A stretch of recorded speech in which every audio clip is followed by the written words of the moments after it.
Kita lihat berita lain, Saudara. Kericuan terjadi saat posko penggalangan donasi di Pati, Jawa Tengah dibubarkan Satpol PP.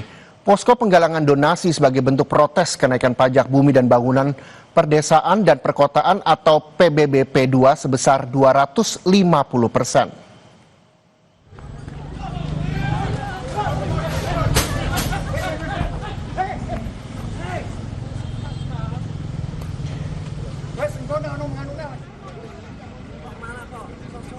Cekcok terjadi saat Satpol PP membubarkan posko di sekitar alun-alun Pati dan mengangkut donasi dari warga. Petugas berdalih keberadaan posko donasi dinilai mengganggu ketertiban umum. Masa tak terima karena perwakilan Aliansi Masyarakat Pati Bersatu sudah memberi surat pemberitahuan kegiatan ke polisi dan tembusan ke Bupati.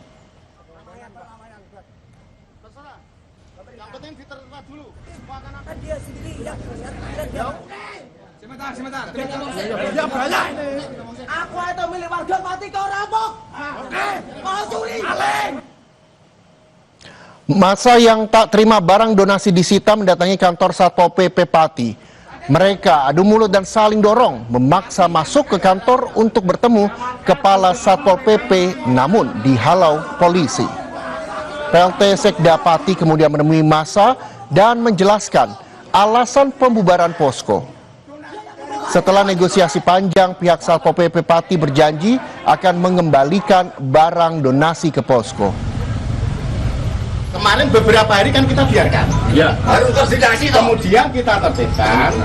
Nanti untuk acara boyongan dan selanjutnya acara HUT hari jadi Pati. Sebentar. Saya secara pribadi sama Mas Bowo sama Jina nggak ada rumusan loh. Saya ini menjalankan satu etika juga. Selama ini kita tuh membiarkan terus ada narasi-narasi provokatif. Kami khawatir di sini nanti gaduh. Mulai tanggal 1 kemarin sampai hari ini warga Pati itu menerima donasi berupa aqua dan sebagainya. Terima.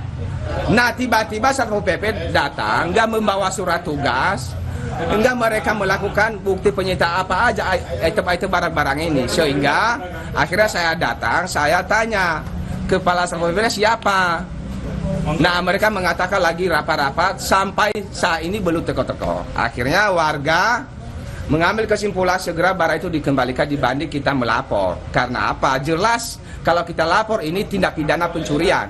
Karena apa? Mereka nggak punya surat tugas, mereka nggak punya surat penyitaan. Kebijakan Bupati Pati menaikkan PBBP 2 hingga 250% menuai kontroversi. Keputusan itu bertujuan memajukan Pati yang pendapatan daerahnya paling kecil dibandingkan kabupaten lainnya.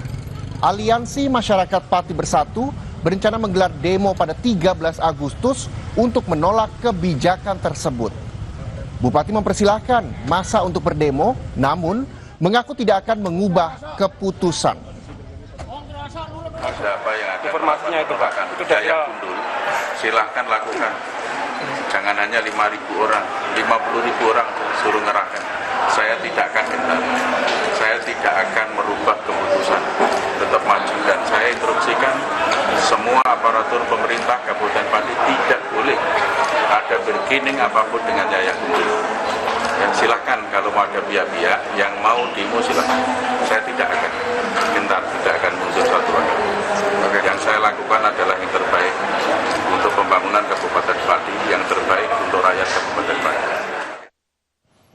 Apa yang sebenarnya jadi sorotan terkait kebijakan kenaikan PBBP 2 di Pati? Kita telah terhubung dengan Husein Hafid, Koordinator Lapangan Aliansi Masyarakat Pati Bersatu.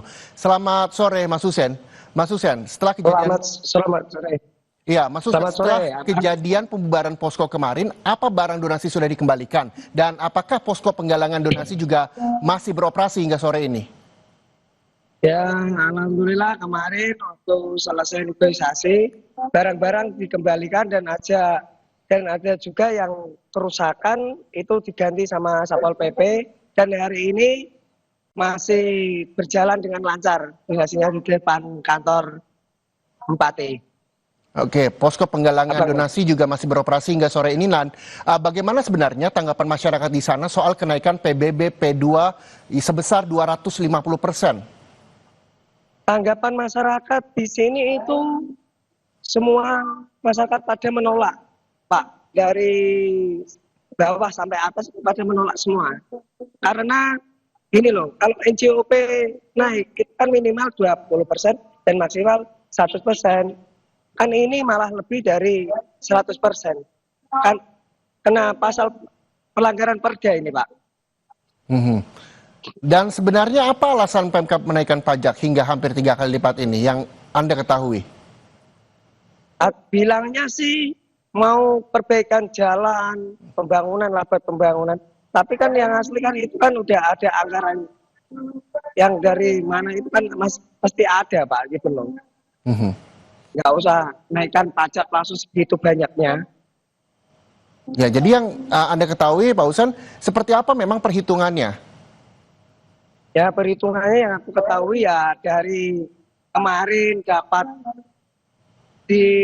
dari Jawa Tengah kayak gitu 316 miliar. Tapi masih kayak kurang aja. Seharusnya kan gimana caranya Bupati itu bisa membangun, tapi kan jangan itu loh Pak, menaikkan pajak yang tinggi lah. Ini gitu Pak, yang saya ketahui. Jadi secara tidak langsung bahwa naik boleh tapi jangan sampai 250% begitu ya. Dan ya betul Pak. Rencananya juga nanti akan ada demo pada tanggal 13 Agustus mendatang. Berapa banyak massa yang ikut dan tuntutannya apa yang akan disampaikan pada saat demo nanti, Pak Husen? Ini Pak, kemarin saya sebagai penanggung jawab demo aksi demo damai ini, itu saya kemarin itu udah masukkan pemberitahuan kepada Polres, terus yang di Jakarta Pak Presiden juga, itu cuma 25.000 dan ternyata ini masyarakat semakin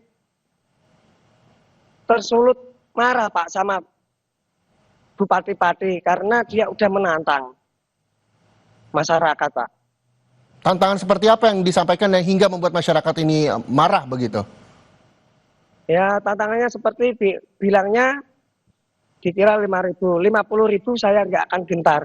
Ini besok Pak, saya buktikan insya Allah ada 100.000 lebih yang akan datang ke kantor Kabupaten Pati, Pak. Oke, ke depan apa yang memang diharapkan masyarakat dan juga warga sekitar terkait dengan kasus ini, Pak Husen? Yang diharapkan gini Pak, PBB boleh naik tapi sewajarnya dan bisa sebelum menaikkan PBB itu masyarakat itu disejahterakan dulu Pak. Sekarang kan gini, tiap tahun kan pengangguran tambah ya kan? Ya tambah kok malah lapangan pekerjaan kok sulit, nggak dibanyakin. Intinya gitulah Pak. Jadi secara tidak langsung tidak berbanding dengan pajak yang dinaikkan begitu sebesar 250% terhadap kesejahteraan warga sekitar. Betul Pak. Baik. Seharusnya Pak Pati itu ya tadi Pak bisa belajar dari Kudus, Jepara, Rembang. Dia mau menaikkan pajak itu mensejahterakan masyarakatnya dulu Pak. Baik. Kita bisa ambil kesimpulannya bahwa masyarakat juga ingin disejahterakan, kenaikan pajak tidak masalah, tapi tidak sebesar yang sudah terjadi 250% ini begitu ya. Terima kasih sekali lagi Koordinator Lapangan Aliansi Masyarakat Pati Bersatu, Mas Husen Hafid atas waktunya bersama Indonesia Update Kompas TV.